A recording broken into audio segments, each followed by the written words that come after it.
Sungguh Al-Quran ini telah dibaca oleh budak-budak sahaya dan anak kecil yang tidak mengerti apapun penafsirannya. Ketahuilah bahwa mentadabburi ayatnya itu tidak lain dengan mengikuti segala petunjuknya. Itu baru tadabbur, mengikuti petunjuk Al-Quran.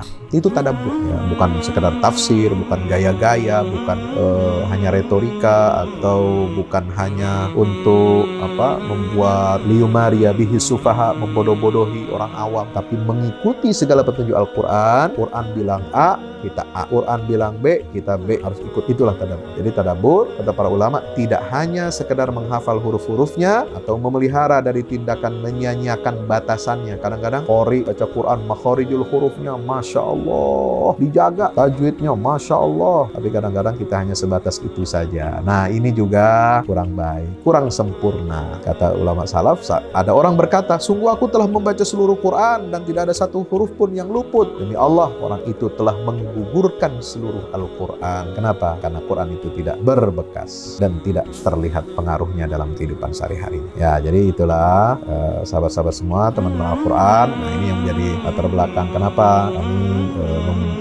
menulis buku ini. Itu tidak lain ya karena merasa eman. Apa itu bahasa Jawanya? Eman-eman, sayang-sayang ya. Potensi umat yang sedemikian luar biasa. Innakum ghutha'un ka ghutha'is sail, kata Nabi SAW. Wa nahnu min qillatin ya Rasulullah, la bal antum katsir. Kamu banyak bilangannya, enggak sedikit umat Islam. Lihat aja, jutaan orang. Tapi kata Nabi SAW, lakinnakum ghutha'un ka ghutha'is sail.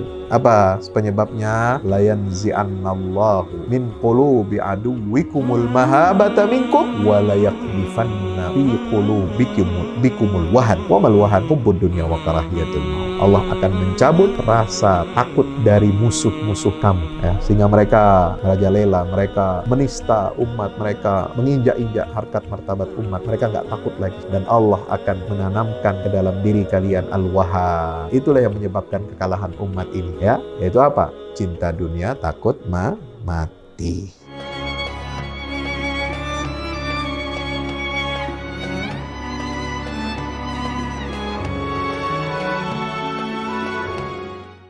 Bismillah, walhamdulillah,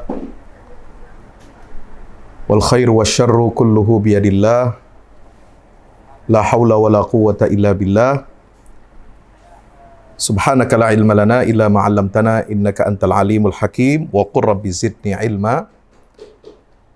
Allahumma salli wa sallim wa barik ala nabiyyina Muhammad wa ala alihi wa ashabihi wa man tabi'ahum bi ihsan ila yaumil qiyamah, amma ba'd. Yang saya hormati, saya muliakan para pengurus komunitas One Day One Juz, Saudara Ketua Umum Bapak Bakat Setiaji, serta Sekjen, kemudian juga yang saya hormati pembina kelas kelas tarjamah atau khatam tarjamah Al-Quran, ya, KTA. Ya, kalau di Muhammadiyah itu KTA, kartu tanda anggota. Ya, ditambah M jadi namanya Katam. Ya. Katam itu kalau bahasa Jawa itu istilah lain untuk khatam. Ya, jadi kalau khatam Quran itu khatam Al-Quran. Ya. Alhamdulillah, bersyukur kepada Allah. Mari kita senantiasa bersalawat salam kepada baginda Rasulullah Muhammad Sallallahu Alaihi Wasallam beserta seluruh keluarga dan para sahabatnya. Mudah-mudahan senantiasa tercurah limpahkan untuk kita semua pengikutnya hingga yaumil qiyamah.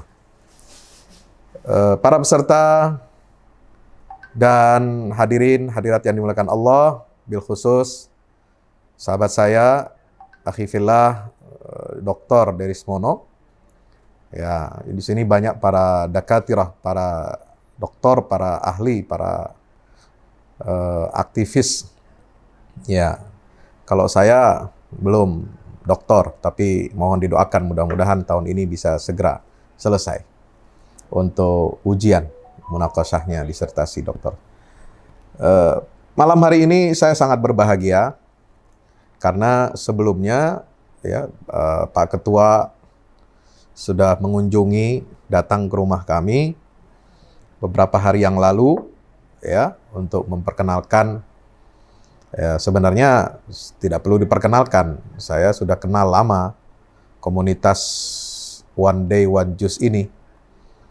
Ya, dan bahkan kalau tidak salah beberapa tahun yang lalu, ya seingat saya juga pernah ada kegiatan akbar waktu itu di Istiqlal, di mana saya juga hadir, dan saat itu kalau tidak salah bareng dengan Tablik Damai Indonesiaku yang kebetulan saya juga diminta untuk mengisi di forum di Damai Indonesiaku TV One.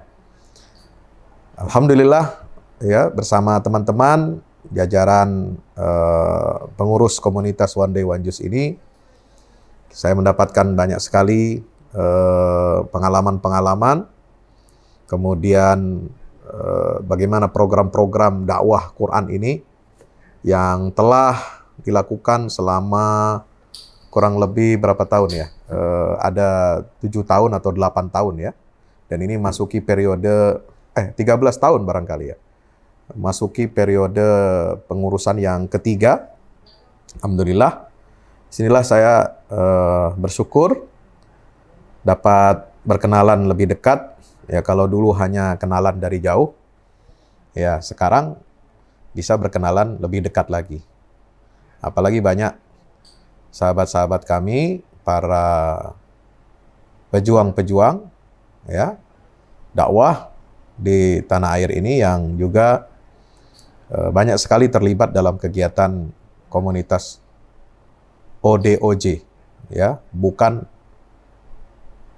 ODGJ, ya. Nah, itu bahaya itu kalau salah ngomong, salah ucap, ya, antara ODOJ dengan ODGJ. Nah, itu sekarang banyak ini fenomena para buzzer yang mirip-mirip dengan orang dengan gangguan kejiwaan, ya. Auzubillah min zalik. Kenapa? Karena jauh dari hidayah Al-Quran, jauh dari cahaya Al-Quranul Karim yang Allah turunkan kepada Nabi kita Muhammad SAW, yang pertama kali turun di bulan suci Ramadan, dan sebentar lagi kita akan menyambut kedatangan bulan Ramadan, bulan yang mulia, bulan yang diidentifikasikan langsung oleh Allah Subhanahu wa taala. Ya, definisi bulan Ramadan yang paling tepat, ya, yang paling agung dan paling mulia adalah Syahrul Ramadan alladzi unzila fihil Qur'an. Ini definisi Al-Qur'an, ini definisi dari Allah langsung. Bulan Ramadan itu adalah bulan turunnya Al-Qur'anul Karim. Kenapa kita sering mengenal bulan puasa? Ya karena diwajibkan puasa di bulan tersebut. Kenapa disebut bulan Qiyamul Lail? Karena dianjurkan, disunnahkan setiap malam selama Ramadan itu kita melaksanakan Qiyamul Lail atau Tarawih. Kenapa juga dikenal Ramadan itu dengan Syahrus Sadaqah, bulan sedekah? Karena Nabi SAW memberikan petunjuk kepada kita bagaimana, seperti diriwayatkan oleh Sayyidah Aisyah radhiyallahu anha, kana Rasulullah SAW ajwadan nas wa kana ajwada ma yakunu fi Ramadan hina yalqahu Jibrilu fayudarisuhul Qur'an wa dzalika kulla lailah. Ya, Ramadan dikenal sebagai bulan sedekah karena Nabi SAW adalah orang yang paling dermawan. Kedermawanan Rasulullah SAW di bulan Ramadan itu lebih dahsyat lagi. Bahkan digambarkan, ya, lebih hebat daripada ar-rihil mursalah, angin yang berhembus sepoi. Bahkan bukan hanya sepoi-sepoi, tapi berhembus kencang. Artinya apa? Kedermawanan Rasulullah SAW itu, ya, ditunjukkan oleh beliau selama di bulan Ramadan itu berbagi, memberi itu lebih daripada nikmatnya kita mendapatkan angin, ya, yang sepoi, yang segar. Nah, itu beliau lakukan setiap hari, setiap saat di bulan Ramadan. Tapi jarang yang diterusin oleh para dai, para mubalik. Ya, kenapa Nabi begitu dermawan di bulan Ramadan? Karena di dalam hadis itu diterangkan, karena Rasulullah gembira, senang bertemu dengan malaikat Jibril setiap malam untuk mudarasatul Quran. Untuk membaca Al-Quran, untuk menyimak bacaan Al-Quran yang sekarang kemudian kita istilahkan dengan tadarus Al-Quran. Jadi lagi-lagi sedekahnya Nabi itu kaitannya dengan Al-Quran.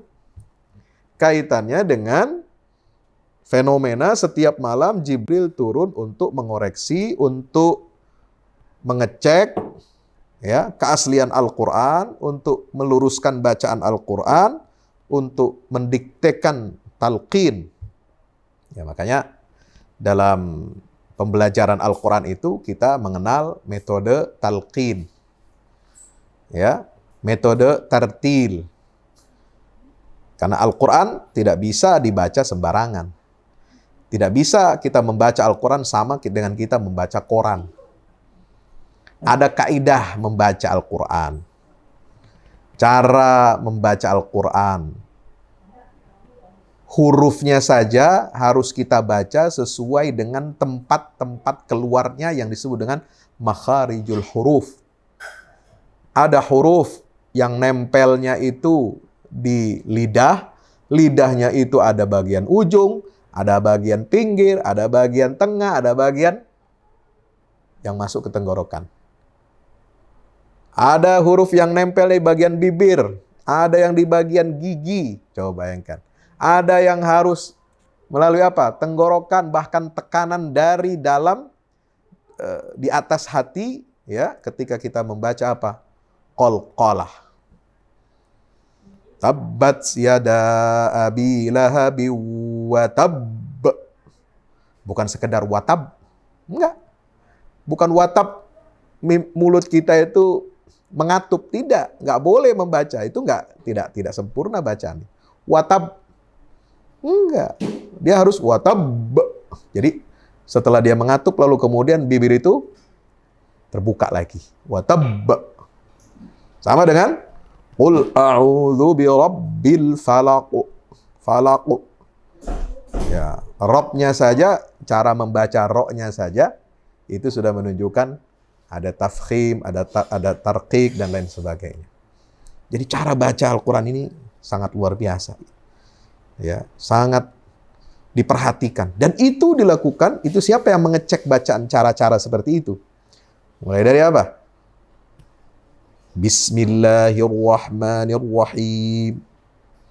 Alhamdulillahi Rabbil Alamin. Ini qiraat ini adalah ilmu Al-Quran yang paling tua. Ilmu Al-Quran yang pertama kali diajarkan kepada Rasulullah SAW itu langsung melalui malaikat Jibril. Sebelum Nabi menafsirkan Al-Quran, sebelum Nabi mempraktekkan Al-Quran, sebelum Nabi menjelaskan, memberikan bayan petunjuk-petunjuk Al-Quran dalam kehidupan kita, ilmu Quran yang pertama adalah ilmul qiraat. Cara membaca Al-Quran. Maka itu, ya, Bapak Ibu hadirin yang dimuliakan Allah Subhanahu wa taala, kita harus pertama menguasai cara membaca Al-Qur'anul Karim. Ya. Nah, Bapak Ibu yang dirahmati Allah Subhanahu wa taala, yang berikutnya yang tidak kalah penting, saya ingin share share screen boleh ya? Ya. Kita karena tema saya ini adalah tadabbur Quran di akhir zaman. Ya, ini sesuai dengan judul buku yang sempat kami terbitkan pada tahun 2017 yang lalu. Ya, setelah negeri kita, ya, yang nggak tahu ini istilah sekarang ini mungkin ada kejenuhan atau kejengahan ya, menyebut negeri kita ini nggak nyebut namanya Indonesia, padahal dulu kita senang menyebut nama Indonesia. Sekarang diplesetin, diganti-ganti namanya, negeri 62. Nah, itu nama apa? Nomor telepon, ya, kode internasional, gitu. Nggak nyebut namanya. Ya, negeri 62 ini, ya kita tahu, tahun 2016 ada gonjang-ganjing, penistaan agama, satu ayat disentuh, Ya, dinista umat Islam begitu, Masya Allah, ya marah. Ya, kemudian mengekspresikan kemarahannya itu luar biasa, bisa menggerakkan. Bukan hanya di Jakarta saya kira, tapi juga banyak kota-kota besar, dan itu semangatnya menyebar ke seluruh penjuru tanah air kita untuk membela Al-Quran, membela Islam. Maka ada yang disebut dengan aksi bela Al-Quran, ada aksi bela Islam. Baik, kita tidak ingin romantisasi, glorifikasi, ya, masa lalu. Mungkin itu sudah jadi sejarah. Tapi sejarah itu perlu kita sampaikan kepada anak cucu kita bahwa pernah loh satu ayat dalam Quran disentuh, dihina, kemudian bisa menggerakkan jutaan orang dengan suatu aksi damai yang dicatat dalam sejarah negeri ini dan juga menjadi sorotan dunia internasional. Coba bayangkan, bagaimana kalau interaksi kita kepada Al-Quran, satu ayat Quran saja, ya ini kadang-kadang umat Islam ini baru bergeraknya kalau Qurannya dihina. Bukan Qurannya, satu ayatnya saja. Nah, kalau nggak ada penghinaan, kalau nggak ada penistaan, kadang-kadang ya umat Islam ini penyakitnya, itu nggak bergerak-gerak. Ya, tapi ini satu ledakan, ya, satu energi positif yang patut kita syukuri. Dan jangan kita hanya berhenti pada satu ayat Quran itu saja, yang kita kenal dengan kasus Al-Maidah 51, ya. Tetapi seluruh ayat Al-Quran itu sebenarnya memiliki energi yang sangat luar biasa.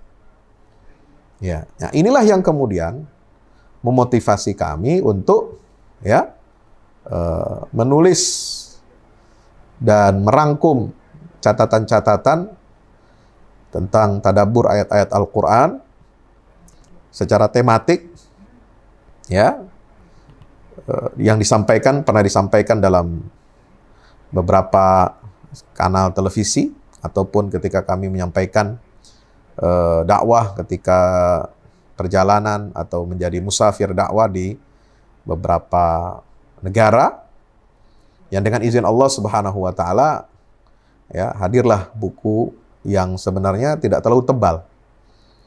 Ya, sebab banyak orang, ya, jamaah protes ke saya, Ustadz kok bukunya tebal-tebal? Kenapa tidak ada buku yang ringan, buku yang tipis gitu ya? Nah, maka ya hadirlah buku ini, ya, dengan gaya bahasa yang ringan, dari kajian, dari tadabbur ayat-ayat Al-Quran, ya, tidak melulu bersifat akademis, ilmiah. Kalau tadabbur Quran yang agak lebih ilmiah, ya, akademik, itu saya tulis dalam buku kami yang ada sebelum ini terbit, ya, tahun 2013, itu tafsir sesat. Itu juga sebenarnya tadabbur Quran, tapi tadabbur Quran yang semangatnya itu adalah meluruskan aliran-aliran atau pemahaman-pemahaman yang menyimpang. Tafsir-tafsir yang menyesatkan umat. Apakah itu dalam aspek akidah, dalam aspek muamalah, ya, jadi, dan bahkan itu banyak yang mengatakan ini tadabbur yang aplikatif, yang lebih hidup karena berkaitan dengan peristiwa-peristiwa yang dialami oleh umat ini yang memerlukan jawaban solusi dari Al-Quran langsung. Bapak Ibu yang dirahmati Allah Subhanahu wa taala, ini tadi saya sampai kepada video reaction, ya. Jadi bagaimana respon, ya, intelektual, respon ulama menyikapi permasalahan-permasalahan yang terjadi di tengah umat. Nah, ini harus kita jawab. Mungkin bagi para penuntut ilmu, ya, bagi para santri, ya, seperti Ustadz Derismono, seperti yang lain-lain, ya, wacana apa yang diributkan oleh orang-orang zaman sekarang ini, itu sudah kita bahas. Kita sudah pernah pelajari dalam pengajian-pengajian di pesantren. Tapi untuk masyarakat awam, masyarakat apalagi generasi milenial, mereka ini perlu panduan. Mereka tidak belajar agama dari dasar. Mereka tidak punya pandangan kajian-kajian agama Islam yang kokoh seperti yang dijalani secara formal maupun non-formal oleh para santri yang mendapatkan ilmu-ilmu syariah itu dari kitab-kitab kuning, dari kitab-kitab klasik dan kontemporer seperti yang saya pelajari di Al-Azhar misalnya. Maka kita, para dai, para ulama ini dituntut untuk memberikan respon yang cepat. Cepat dan tanggap. Ya. Responsif. Masalah-masalah keumatan ini harus dipecahkan. Harus kita berikan panduan ulama. Nah, kalau di MIUMI itu istilahnya kita memberikan satu panduan itu namanya minhaj. Ya, likullin ja'alna minkum syir'atan wa minhajah. Ya, makanya ada buku karangan Profesor Dr. Hamid Fahmi Zarkashi. Ya, itu buku pertama adalah Mishkat. Ya, kemudian yang kedua ada buku Minhaj.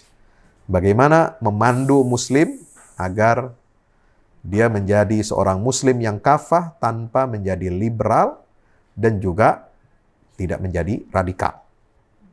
Nah, sahabat semua yang dirahmati Allah Subhanahu wa taala, maka itu pentingnya kita memanfaatkan, menggali energi-energi yang tersimpan dalam Al-Qur'an. Ya, ibaratnya kalau kita samakan energi Quran ini, kita ibaratkan, tamsilkan dengan energi gunung berapi. Ya, energi gunung berapi itu kan dahsyat, luar biasa. Letupan kecilnya saja, batuk-batuknya kecil saja, itu bisa ya bikin orang takut.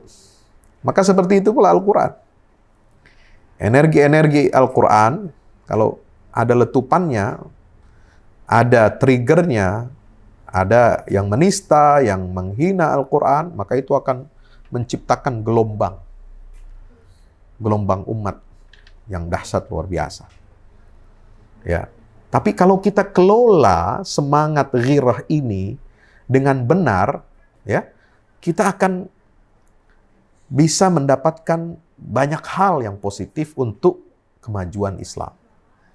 Bahkan bukan hanya kemajuan Islam, tapi juga untuk kemajuan bangsa dan negara. Ya, kelemahan kita setelah aksi bela Al-Quran itu, kita tidak punya roadmap. Kita tidak punya minhaj. Bagaimana membangunkan energi Al-Quran ini, ya, bukan hanya semangat pembelaan dari penistaan agama, penistaan Al-Quran, tetapi bagaimana kita menjadikan Quran ini sebagai kitab kehidupan. Ya, sayangnya kita hanya fokus pada satu ayat. Ya, lalu menjadi bola salju yang besar. Ya, akhirnya hanya sanggup untuk meruntuhkan ya persoalan apa? Misalnya Pilgub di DKI Jakarta. Ya itu cuma satu saja. Setelah itu ya umat ini tercerai-berai lagi, kacau lagi, tidak punya minhajnya, tidak punya panduan untuk mentadabburi Al-Quran, tidak punya basirah, ya. Tidak banyak ulama yang membimbing ya secara serius, kontinu, ya, dan berlanjut, ya, serta memiliki tujuan yang jelas bagaimana umat ini bisa memahami ayat Al-Quran itu, sehingga kalau energi Al-Quran ini, ya, ayat-ayatnya semua bisa kita fahami dengan baik, maka ini akan menjadi sebuah energi ledakan dahsyat yang bisa mengubah konstelasi dunia ini di tingkat global, bukan hanya tingkat nasional. Nah, jadi kita ini sayangnya hanya hangat-hangat, hanya euforia, hanya kumpulan-kumpulan, ya, jadi serpihan-serpihan, jadi buih, tapi kemudian akhirnya kita kemudian tercerai-berai lagi dan kemudian bisa diinfiltrasi, disusupi, dimasuki hal-hal yang tidak baik, sehingga lalu menggagalkan proyek kerja-kerja Islam. Para peserta kelas khatam terjemah Al-Quran yang dimuliakan Allah Subhanahu wa taala, Al-Quran ini diturunkan oleh Allah, tujuannya adalah supaya ditadabburi ayatnya. Sebagaimana firman Allah, kitabun anzalnahu ilaika mubarakun liyadabbaru ayatihi wa liyatadzakkara ulul albab. Surat Shad ayat 29. Jadi Al-Quran itu dia akan mengeluarkan energi keberkahannya, kitabun anzalna mubarak, ya, itu ada syaratnya. Bagaimana kita bisa mendapatkan keberkahan-keberkahan Al-Quran, kebaikan-kebaikan Al-Quran untuk kehidupan? Ya, itu ada syaratnya. Tidak langsung, tidak otomatis, tidak taken for granted. Ya. Syaratnya apa? Kita dapat merasakan keberkahan-keberkahan Al-Quran. Syaratnya adalah liyadabbaru ayatihi wa liyatadzakkar ulul albab. Kalau kita mau memperhatikan ayat-ayatnya, mentadabbur ayatnya, dan menjadikan pelajaran atau peringatan buat kita semua. Ya. Maka tujuan-tujuan membaca Al-Quran ini, ya, kata Imam Ibnu Qayyim Al-Jauziyah, la syai'a anfa'u lil qalb min qiraatil Qur'ani bitadabbur wat tafakkur. Tidak ada satu hal yang lebih berguna untuk hati. Ya, jadi hati kita ini harus direparasi, harus direhabilitasi. Ya, harus dibersihkan lagi. Ya, agar kita bisa bangkit, agar kita bisa berdaya, agar kita bisa berjaya. Hubungan kita dengan Al-Quran ini harus diperbaiki. Umat ini harus diperbaiki nasibnya dengan cara bagaimana? Memperbaiki hubungannya dengan Al-Quran. Maka Imam Ibnu Qayyim Al-Jauziyah terang-terangan menulis, la syai'a anfa'u lil qalbi min qiraatil Qur'ani bitadabburi wat tafakkur. Tidak ada satu hal yang lebih berguna bagi hati kita, bagi kesehatan hati, bagi kecerahan pikiran, bagi kejernihan hati kita, lebih daripada membaca Al-Quran tetapi dengan tadabbur dan tafakkur. Nah, ini beda. Bukan hanya sekedar baca Quran saja. Ya, kalau baca Quran saja, kita hanya dapat pahala. Man qara'a harfan min kitabillah falahu biha hasan wa falahu bihi hasanah wal hasanatu bi asyri amsalihha. Kata Nabi, siapa orang membaca satu huruf dari kitabullah, maka dia akan mendapatkan satu kebaikan, dan satu kebaikan itu melahirkan 10 kebaikan. 10 pahala. La aqulu alif lam mim harf walakin alifun harf, lamun harf, mimu harf. Itu Rasulullah SAW. Betul. Ada keberkahan tapi baru sebatas pahala. Alif 1 huruf, lam 1 huruf, mim 1 huruf. Jadi kalau kita baca alif lam mim, kita dapat 30 pahala. Tapi keberkahannya baru sebatas pahala. Nah, kalau untuk mengubah diri kita, untuk mengubah dunia, ya, agar bisa disinari oleh cahaya hidayah Al-Quran, maka pembacaan Al-Quran kita ini harus naik kelas. Ya, jangan lagi Bapak Ibu hanya bangga dengan apa? Ya, kita berada di kelas ekonomi. Mohon maaf. Banyak di antara kita, ya, yang mana kita ini baca Qur'annya terus dari kecil sampai kita tua, itu mohon maaf, kelas kita baru kelas ekonomi. Nggak pernah meningkat. Ya, kita pengenlah meningkat ini dengan adanya program KTA, ada One Day One Juice. Kita ingin meningkat, kita ini jangan lagi lama-lama di kelas ekonomi, bos. Harus naik kelas, minimal naik kelas bisnis. Seperti kita naik kereta, naik pesawat, minimal naik kelas jadi kelas bisnis.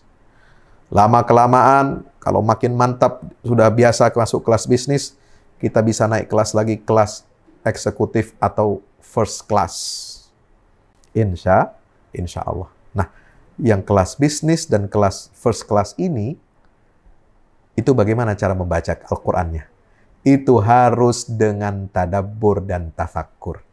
Bukan sekedar baca. Bukan sekedar tartil. Ya, kita memang harus bertahap. Bacaan itu penting, pondasi. Sebab banyak umat ini yang nggak bisa baca Quran. Baca Quran dengan tajwidnya banyak yang salah. Ini kalau diuji nih, berapa peserta di sini? Ada 400-an orang. Ya, kalau mau diuji tajwidnya sama saya, nah belum tentu semuanya bisa lulus. Mohon maaf. Kami belajar tajwid 3 tahun. Belajar makharijul hurufnya saja 1 tahun. Ya, belajar tajwidnya 2 tahun. Makharijul hurufnya itu setahun kita belajar dengan prakteknya. Ya, dibimbing oleh guru-guru Al-Quran yang bersanad kepada Rasulullah SAW. Dari Utsman bin Affan radhiyallahu anhu, dari Abdullah bin Mas'ud radhiyallahu anhu, dari Abdullah bin Abbas, dari Sayyidina Ali bin Abi Thalib radhiyallahu anhu. Ya. Itu kalau mau benar bacaan Qur'annya. Nah, habis itu harus naik level. Ini baru level baca. Ya, yang mana kalau hanya level baca, Nabi SAW mengingatkan kepada kita, hati-hati. Banyak orang ahli ibadah, orang rajin baca Quran, tapi Quran tidak lewat tenggorokannya. La yujawizu hanajirahum. Nggak ada pemahaman, akhirnya jatuh ke dalam sikap ekstremisme. Ya, rajin baca Qurannya, ibadahnya rajin, tapi nggak ada pemahamannya. Nggak punya landasan dalilnya. Bagaimana berdakwah yang baik, bagaimana berinteraksi dengan masyarakat yang baik. Tidak menghukumi masyarakat, membabi buta masyarakat itu adalah jahiliyah. Negara togut, pemimpin kafir. Enggak begitu cara kita berinteraksi sesuai dengan ajaran Nabi dan salafus saleh. Banyak sekarang ini, tidak sedikit, ada kelompok-kelompok ya kecil tapi nyaring juga suaranya. Ya, ini yang mengkafir-kafirkan masyarakat, mengkafirkan negara. Sampai saya pernah baca buku, ada di mukaddimah buku itu, merinding saya bacanya. Ya, ini memang tidak diterbitkan bebas. Saya dapat fotokopiannya. NKRI itu singkatannya Negara Kafir Republik Indonesia. Nauzubillah min dzalik. Ya. Dia serang. Yang diserang itu justru yang pertama itu adalah tokoh-tokoh Islam, intelektual dan ulama Islam yang berjuang di bidang politik. Ikut dalam partai, ikut dalam sistem demokrasi. Dibilang ini pentolan togut a'immatal kufri katanya. Nah ini model khawarij. Hati-hati. Membaca Quran, walaupun dia soleh, walaupun dia ahli tahajud, walaupun dia ahli puasa, tapi tidak punya ilmu, menghukumi secara serampangan, Nabi mengatakan mereka itu keluar dari Islam seperti keluarnya anak panah dari busur. Ini. Maka kita harus paham Al-Quran. Nggak sembarangan, Pak. Minimal kita harus baca tarjamahnya. Tarjamah pun kita baca untuk kita paham, tanya kepada ahlinya. Ya, maka komunitas One Day One Juice ini harus punya dewan guru. Bukan guru pembimbing bacaan tahsin di grup, bukan. Tapi guru yang benar-benar mutafaqqihuna fid din, mutabahhiruna fi ulumil Qur'an, mujtahiduna fi ulumis syariah. Harus. Sekarang kita nggak bisa main-main, Pak. Dakwah Quran memang banyak, saya bersyukur. Ribuan rumah tahfiz Quran, ribuan rumah Quran sudah berdiri di negara Republik Indonesia ini. Alhamdulillah. Tetapi sayang seribu sayang, rumah-rumah Quran, rumah-rumah tahfiz Quran itu masih jauh panggang dari api. Kalau saya punya cita-cita, mohon maaf, ini harus saya sampaikan. Dan saya ingin ada sinergi antara komunitas Odoj ini dengan lembaga yang saya bentuk bersama kawan-kawan. Saya tidak ingin one man show. Saya bukan orang one man show, bukan orang yang ingin menampilkan diri sendiri, tapi kayak ingin ajak bersama-sama para ahli, para ulama-ulama muda, guru-guru yang berasal dari alumni Al-Azhar, dari Riyadh, dari King Abdul Aziz, ya, Jamiah Muhammad Imam Ibn Saud, ada yang dari Sudan, ada dari Malaysia. Mereka ahli-ahli dalam disiplin ilmu. Saya ajak berhimpun di lembaga Al-Fahmu Institute menjadi guru-guru, karena ini penting. Umat ini tidak akan bangkit, tidak bisa berdaya kalau tidak dibimbing oleh para ulama yang lurus, ulama Rabbani, ulama yang mengerti fiqhul Quran, ulama yang mengerti tadabbur Al-Quran, bukan hanya sekedar baca. Anak kecil bisa jauh lebih fasih daripada bapak ibu. Sekarang banyak ya pondok-pondok Al-Quran dengan metode bermacam-macam. Saya pernah mengunjungi tahfiz anak usia dini di Wadi Mubarak pesantren di Bogor. Ya, metodenya apa itu? Metode Al-Bayan. Anak kecil 5 tahun, 4 tahun, 6 tahun, 7 tahun, Masya Allah. Dia bisa baca Quran dengan tartil, dengan tajwid yang bagus. Saya yakin kalah ini bapak ibu yang ada di sini. Ya, anak-anak pemuda-pemuda ini, ya. Fasih sekali. Kemudian bisa menjelaskan tajwidnya dari segi hukumnya apa, kemudian menyebutkan bait-bait syair nazam Tuhfatul Atfal. Ini nazam Tuhfatul Atfal itu bait-bait syair dalam ilmu tajwid. Dia bisa menentukan ini bacanya begini, dalilnya dari Tuhfatul Atfal begini. Ya, insya Allah. Ya. Saya datang. Ini bagus. Ya. Nah, kalau ada di dalam lembaga pesantren seperti Wadi Mubarak, alhamdulillah itu bisa terlindungi. Ya. Karena dia akan naik ke jenjang-jenjang berikutnya sampai dia mutabahir. Tapi kalau tidak, ribuan rumah Quran, ribuan rumah tahfiz Quran ini kalau tidak dibimbing oleh alim, satu orang alim. Makanya saya di Al-Fahmi itu bukan hanya semangat untuk mendirikan rumah Qurannya, rumah tahfiz Quran, tapi kami bertekad untuk menciptakan 10.000 ulama ahli Quran. Ya, dalam ilmu qiraatnya, dalam ilmu tafsirnya, dalam ilmu syariahnya, dalam ilmu-ilmu yang lain. Karena ini akan membentengi. Ya, kalau rumah Quran tidak ada ulamanya. Nah, ini sama saja dengan masjid, nggak ada kiainya, nggak ada ustadznya. Masjid banyak Pak di Indonesia ini, ratusan ribu, tapi masih jauh kualitas umat ini. Ya, kualitas umat kita masih sebatas ngaji nguping, bukan ngaji betul, ngaji nguping. Kalau ada ustadz kondang datang ke daerahnya, wah ramai berbondong-bondong, penuh lapangan, Masya Allah. Tapi setelah bubar pengajian akbar, tablik akbar, ya nggak tahu lagi dia. Nggak pernah lagi bersentuhan dengan Al-Quran, nggak pernah bersentuhan dengan pengajian-pengajian di masjid-masjid. Tidak ada pembimbingnya, tidak ada alimnya, tidak ada ulamanya di masjid mereka itu. Hanya ada sekedar imam pun bisa copotan, bisa ambil sana-sini. Nah, ini problem kita. Ya. Nah, jadi kalau kita ingin mengubah dunia, mengubah diri, maka baca Quran itu dengan tadabbur dan tafakkur. Fa innahu jami'un li jami'i manazilis sairin wa ahwalil amilin wa maqamatil arifin.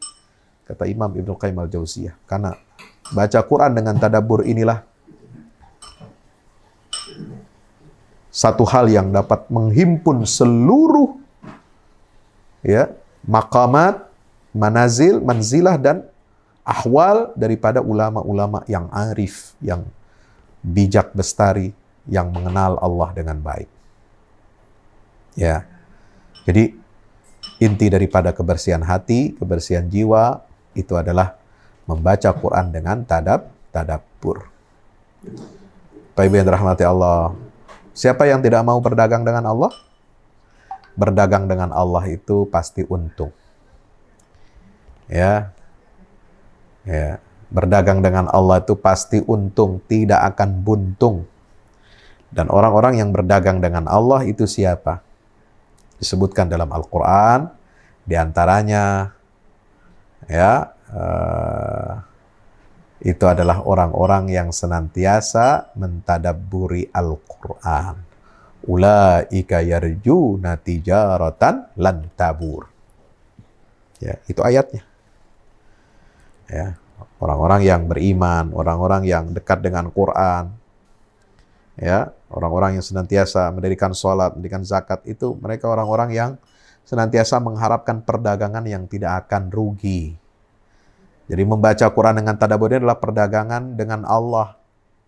Dan kita tidak akan rugi. Bagaimana niat kita ketika membaca Quran? Harus niatnya banyak. Gak cukup niatnya satu, mau pahala. Boleh niat baca Quran untuk dapat pahala, silahkan. Nabi juga menyebutkan keutamaan membaca Quran, pahalanya bagaimana. Tapi kalau untuk menghadirkan kebaikan-kebaikan dalam diri kita, lingkungan kita, masyarakat kita, kehidupan perbaikan dunia ini, maka kita harus niatkan ketika membaca Quran, satu, niat untuk memahami dan mengamalkannya. Dua, niat baca Quran untuk mengambil petunjuk dari Allah, hidayah. Tiga, niat baca Qurannya apa? Untuk bermunajat kepada Allah. Niat baca Quran untuk kesembuhan penyakit lahir dan batin manusia. Ini Quran itu syifa. Niat baca Quran untuk dapat keluar dari kegelapan menuju cahaya. Niat baca Quran untuk mendapatkan ketentraman hati, kehidupan hati, dan penataan hati yang lebih baik. Niat baca Quran untuk apa? Menyantap hidangan dari Allah. Karena Nabi mengatakan, atau mungkin kalau tidak salah Sayyidina Ali ya, mengatakan itu Al-Quran itu adalah ma'dubatullah, hidangan dari Allah. Ya, kalau umatnya Nabi Isa, ya, para pengikutnya yang disebut dengan Hawariyun, itu minta hidangan fisik, hidangan makanan dari langit, dari surga. Ya. Hal yastati'u rabbuka ayyunazzila 'alaina ma'idatan minas sama' takunu lana 'idan liawwalina wa akhirina wa ayatan mink. Ya.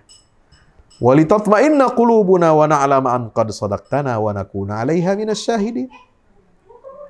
Ya.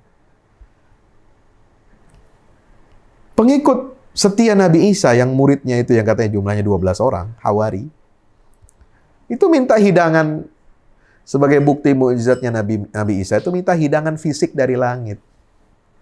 Padahal mereka sudah dikasih hidangan dari Allah berupa apa? Injil yang asli, yang murni, wahyu dari Allah, mengajarkan tauhid kepada Allah, ubudiyah kepada Allah, kepatuhan dan ketundukan mutlak kepada Allah. Masih kurang ternyata, minta yang fisik. Minta hidangan. Kayak kita pengen hidangan apa? Di sini Bapak Ibu sukanya makan apa nih? Kebuli. Ya. Kebuli kambing, kebuli ayam. Ya, Masya Allah. Maka restoran-restoran menu khas Arab ini banyak digemari. Apalagi pandemi, 2 tahun orang nggak bisa umroh berturut-turut. Nggak bisa haji. Makin dah tuh. Orang yang sudah pernah umroh makin kangen sama makanan Arab. Makanan ketika dia haji dan umroh. Ya.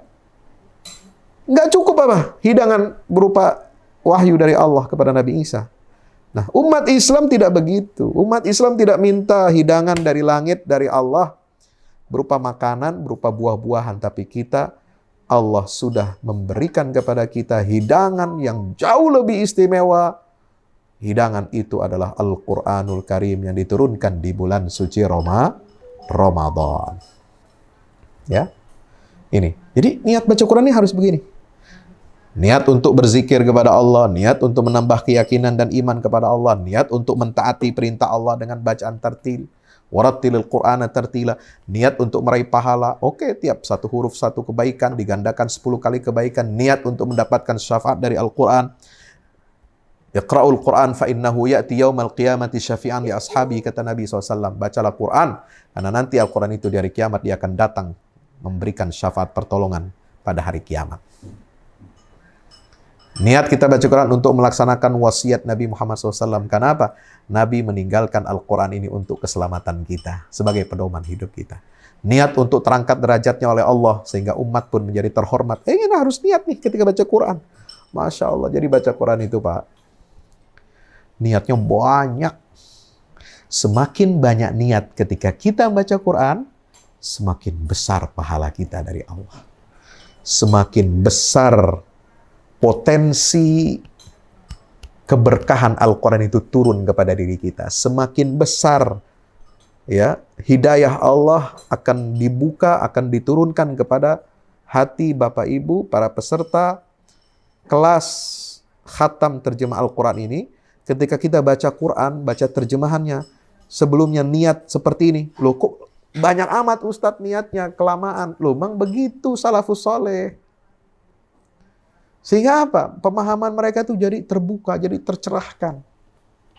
Nggak kayak kita baca Quran, kagak ada niat apa-apa. Makanya terjemahannya kagak ada yang nyangkut. Ya, kalau masuk telinga kanan, keluar kuping kiri. Tuh, habis baca terjemah Quran, kagak ada yang nyangkut. Kenapa? Niatnya kagak ada niatnya di awal. Ayo, mulai malam ini, saya mengajak saudara-saudara semua, sahabat-sahabat Quran dimanapun berada, ya, ayo, apalagi sudah mencanangkan kelas khatam terjemah Quran, ini jangan lupa bab niat. Innamal a'malu bin niat. Niatkan ketika baca Quran, niat yang begini banyak. Iya. Itulah tradisi salafus saleh kita terdahulu. Niat untuk apa? Bisa menaiki tangga-tangga surga, memakai mahkota yang cahayanya lebih terang daripada matahari. Dan niat supaya orang tua kita nanti memakai 2 pakaian kebesaran di hari kiamat. Nah ini, supaya kita jadi penghafal Quran. Niat untuk taqarrub kepada Allah. Niat supaya kita menjadi keluarganya Allah dan orang pilihannya. Inna lillahi ahlin. Manhum ya Rasulullah? Ahlul Quran. Hum ahlullahi wa khassatuh. Ya, ini keluarga Allah. Orang pilihan Allah itu adalah ahli Al-Quran. Ya. Niat untuk menjadi orang yang mahir dengan Al-Quran, dia akan didoakan para malaikat. Niat supaya kita selamat dari api neraka, niat untuk selalu bersama Allah. Ya, dan seterusnya dan seterusnya. Inilah yang disebut dengan perdagangan kita dengan Allah yang tidak akan pernah merugi. Innalladzina yatluna kitaballah wa aqamus shalah wa anfaqu mimma razaqnahum sirran wa alaniyah yarjuna tijaratan lan tabur. Orang-orang yang membaca kitabullah, sholat ditegakkan. Nah itu kaitannya. Baca Quran yang benar, sholat yang benar. Kemudian kelanjutannya yang ketiga, infaknya benar. Wa anfaqu mimma razaqnahum sirran wa alaniyah. Mereka inilah yang akan mendapatkan perdagangan yang beruntung dari Allah Subhanahu wa taala. Niatnya banyak ya. Nanti saya bagi nih slide saya. Tenang.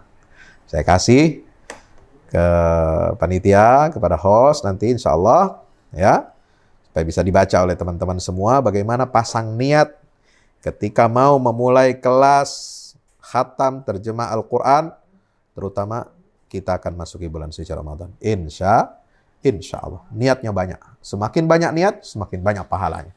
Insya Allah. Bapak yang dirahmati Allah, silahkan saya akan menyetel video ya. Ini video kita buat. Subhanaka la ilma lana illa ma 'allamtana innaka antal alim.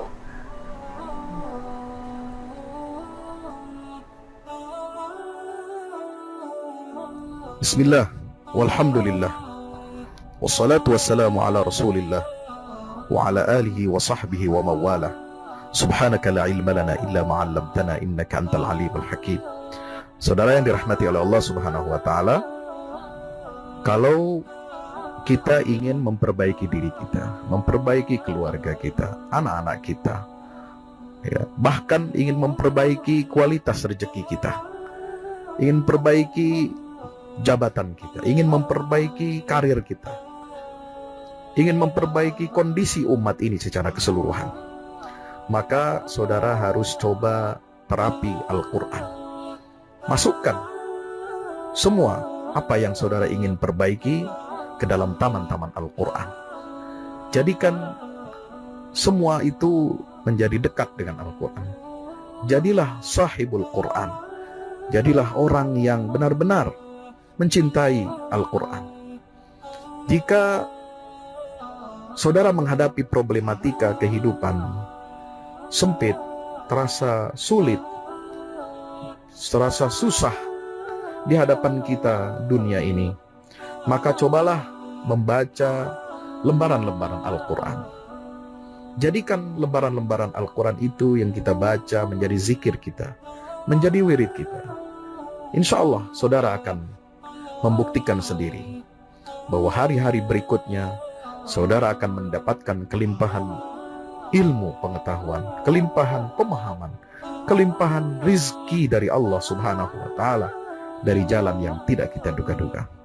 Allah ta'ala berfirman, wa may ya'shu an dzikrir rahman nuqayyid lahu syaitanan fahuwa lahu qarin. Siapa yang berpaling acuh dari peringatan Allah Ar-Rahman, yaitu Al-Quranul Karim, maka kata Allah, kami akan jadikan untuknya setan sebagai kawan. Ini menunjukkan bahwa sejauh apa jarak kita dari Al-Quran, maka itu menunjukkan sedekat apa setan itu kepada diri kita. Sejauh apa jarak kita dari Al-Quran, maka itu menunjukkan bahwa kehidupan kita ini semakin jauh dari berkah Allah subhanahu wa ta'ala. Maka itu, sedekat apa kita dengan Al-Quran, maka insya Allah sedekat itu pula keberkahan dan rahmat Allah akan selalu membersamai kita. Saudara yang dirahmati Allah subhanahu wa ta'ala, segala sesuatu kalau kita tinggalkan, dia akan menjadi rusak dan binasa. Rumah lama ditinggalkan oleh penghuninya, dia akan rusak. Mobil lama ditinggalkan, tidak digunakan, dia lama-lama akan rusak.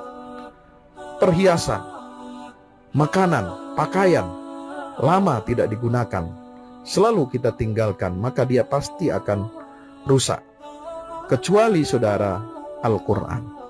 Kalau kita lama meninggalkan Al-Quran, jarang menyentuh Al-Quran, jauh dari petunjuk dan hidayah Al-Quran, maka bukan Quran yang rusak dan binasa, tetapi kitalah yang menjauh dari Al-Quran, yang meninggalkan Al-Quran, kitalah yang akan rusak dan kitalah yang akan merugi. Wallahu a'lam bishawab. Wassalamualaikum warahmatullahi wabarakatuh. Ya, itu sebagai tazkirah buat kita semuanya, betapa pentingnya ya kita harus dekat dengan Al-Quran, ya, baca Quran dengan tadabbur. Ya, ini tolong jangan ada yang coret-coret ya screen ya. Bagaimana penting kita tadabbur, ya, membaca Quran dengan tadabbur ini sangat penting. Apa itu tadabbur, apa itu langkah-langkahnya, ini semua sudah kami sampaikan. Jadi sebelum membaca Quran, ketika kita membaca Quran, selesai membaca Quran, maka kita harus senantiasa dalam kondisi bertadabbur. Ya, jadi tadabbur bukan hanya ketika kita membaca, tapi sebelum baca kita harus sudah tadabbur. Bagaimana? Menghadirkan hati. Ya, diawali dengan niat yang tadi. Sekian belas, bahkan hampir 20 niat untuk kita membaca Quran. Itu sudah kita sedang bertadabbur. Kita baru niat, itu sudah kita bertadabbur. Pada saat baca Quran, bagaimana tadabbur kita? Kita belum nerjemahin nih. Kita belum ada instruktur terjemah Quran, ya, yang memberikan materi. Seketika kita baru baca Quran, itu kita bisa tadabbur. Dengan cara bagaimana? Mengulangi, menghafal, dan membaca dengan penuh khusyuk dan penghayatan. Kalau ada ayat bicara tentang surga, kita gembira. Ayat bicara tentang neraka, kita bersedih. Ayat menceritakan orang-orang saleh, orang-orang yang dekat dengan Allah, mendapatkan perlindungan Allah. Kita gembira, kita ingin mengikuti jejak langkahnya. Kalau ayat berbicara tentang Fir'aun, Namrud, setan, iblis, jin, didemit, ya, orang-orang jahat, orang-orang zalim, kita benci. Kita ingin menjauhi dan tidak boleh meneladani akhlak atau kebiasaan buruk mereka. Itu tadabbur. Nah, selesai baca Quran juga kita masih bertadabbur. Bagaimana tadabburnya setelah kita baca Quran? Timbul rasa takut kepada Allah, timbul getaran, gelombang energi keimanan, timbullah dorongan yang kuat untuk mengamalkan isi Al-Quran dalam kehidupan kita. Itulah tadabbur Al-Quran. Maka generasi terbaik dari umat ini, yaitu para sahabat Nabi SAW, memandang Quran, kata Imam Hasan Al-Basri, sebagai surat-surat cinta dari Allah. Jadi mereka ini baca Quran begitu semangat, ya, begitu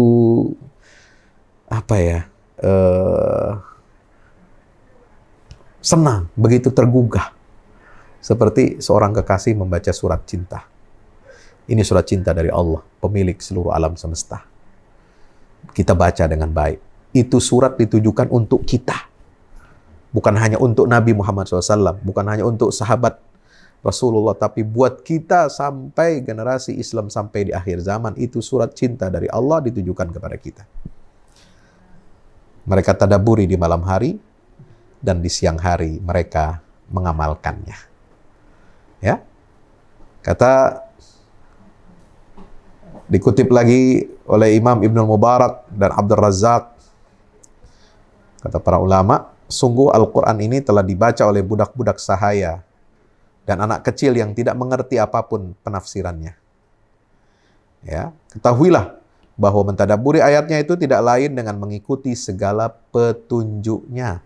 Itu baru tadabbur, mengikuti petunjuk Al-Quran. Itu tadabbur. Ya, bukan sekedar tafsir, bukan gaya-gaya, bukan hanya retorika, atau bukan hanya untuk membuat liyumariya bihi sufaha, membodoh-bodohi orang awam. Enggak. Tapi mengikuti segala petunjuk Al-Quran. Quran bilang A, kita A.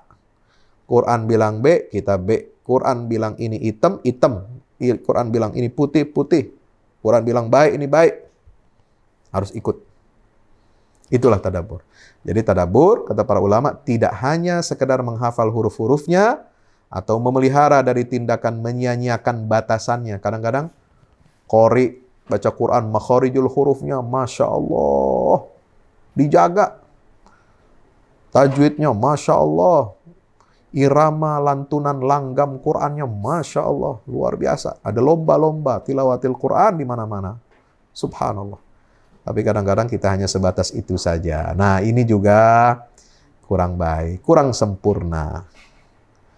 Ya, ada lagi di sisi lain bacaannya kagak benar, semangat terjemahnya bagus tapi bacanya kagak bisa. Nah, ini juga kurang sempurna, maka kita harus perbaiki seluruhnya. Bacaan kita perbaiki, keinginan untuk mengenal terjemahnya kita tingkatkan, lalu yang ketiga adalah mengikuti dan mengamalkan segala petunjuknya. Nah, kata ulama salaf, ada orang berkata, sungguh aku telah membaca seluruh Quran dan tidak ada satu huruf pun yang luput.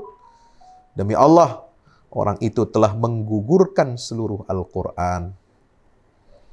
Kenapa? Karena Quran itu tidak berbekas dan tidak terlihat pengaruhnya dalam kehidupan sehari-harinya.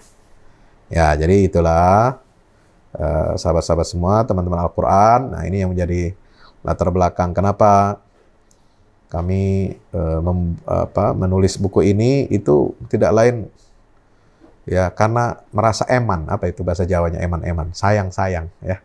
Potensi umat yang sedemikian luar biasa, dahsyat, kumpul jutaan orang untuk aksi bela Quran, aksi bela Islam, tapi mohon maaf, ya, ini adalah prestasi yang luar biasa hebat, tapi kalau tidak diteruskan, dilanjutkan dengan langkah-langkah terukur, langkah-langkah sistematis untuk mengenal, mencintai, menghayati, mentadaburi, dan mengamalkan Quran, ini kumpulan ini sangat eman-eman, ya kata orang Jawa.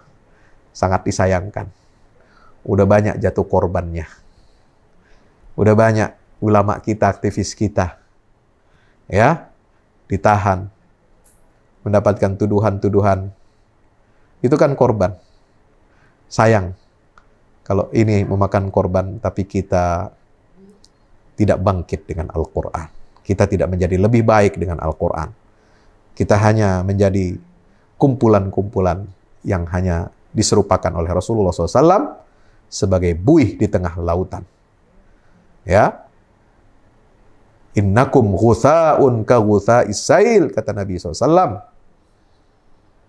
Awa nahnu min qillatin ya Rasulullah? La, bal antum katsir. Kamu banyak bilangannya, enggak sedikit umat Islam. Lihat aja, jutaan orang. Tapi kata Nabi SAW, lakinnakum ghutha'un ka ghutha'is sail. Apa penyebabnya?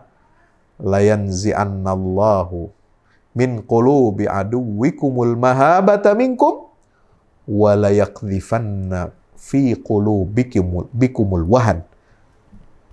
Wa mal wahan? Hubbud dunya wa karahiyatul maut. Allah akan mencabut rasa takut dari musuh-musuh kamu. Ya, sehingga mereka merajalela, mereka menista umat, mereka menginjak-injak harkat martabat umat. Mereka nggak takut lagi. Ya, dan Allah akan menanamkan ke dalam diri kalian al-wahan. Itulah yang menyebabkan kekalahan umat ini. Ya, yaitu apa? Cinta dunia, takut mati. Maka ayo rasakan nikmatnya karunia kita bisa hidup di bawah naungan Al-Quran. Sehingga kata Said Qutb, nikmat hidup di bawah naungan Al-Quran adalah nikmat yang tidak bisa dimengerti kecuali oleh orang-orang yang merasakannya. Satu nikmat yang mengangkat harkat usia manusia dan menjadikannya diberkahi oleh Allah Ta'ala. Amin ya Rabbal Alamin. Saya kira demikian yang dapat saya sampaikan. Mudah-mudahan bermanfaat. Aqulu qauli hadza, astaghfirullah li wa lakum. Assalamualaikum warahmatullahi wabarakatuh.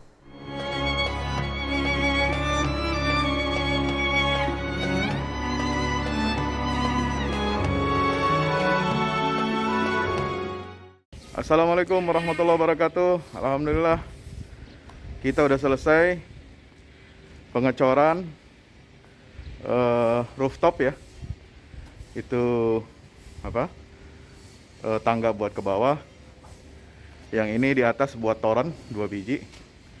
Ini semua udah dikeliling tembok. Ya, ini untuk lantai paling atas buat futsal, buat jemuran, buat apa, tanaman hidroponik juga ntar insya Allah.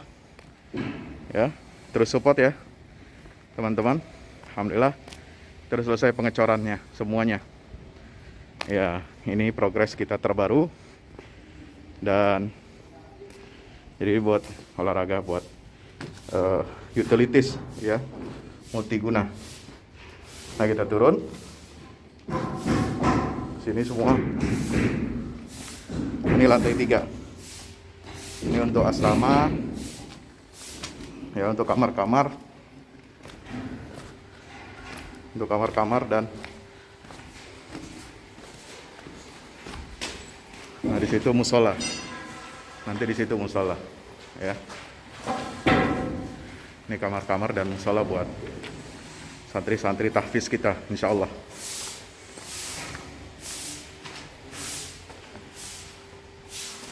Nah, ini lantai 2 kita turun.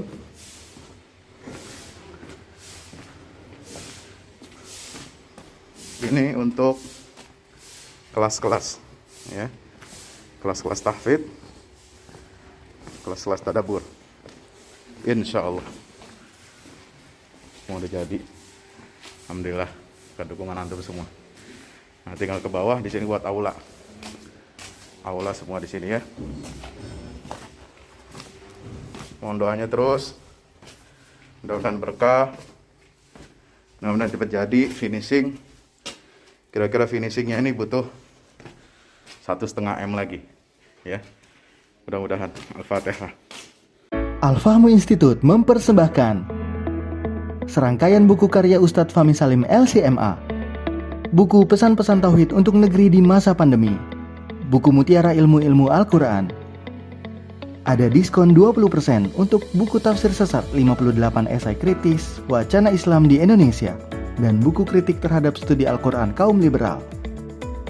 Anda dapat memesannya melalui layanan WhatsApp di nomor 08777 063 7192 dengan format pemesanan ketik nama, alamat lengkap, nomor handphone, dan jumlah buku yang diorder. Ongkos kirim di luar harga buku dan menyesuaikan wilayah dengan paket standar. Lampirkan juga bukti transfer Anda ke rekening BNI Syariah di 0631 748573. Tunggu apa lagi? Pesan sekarang.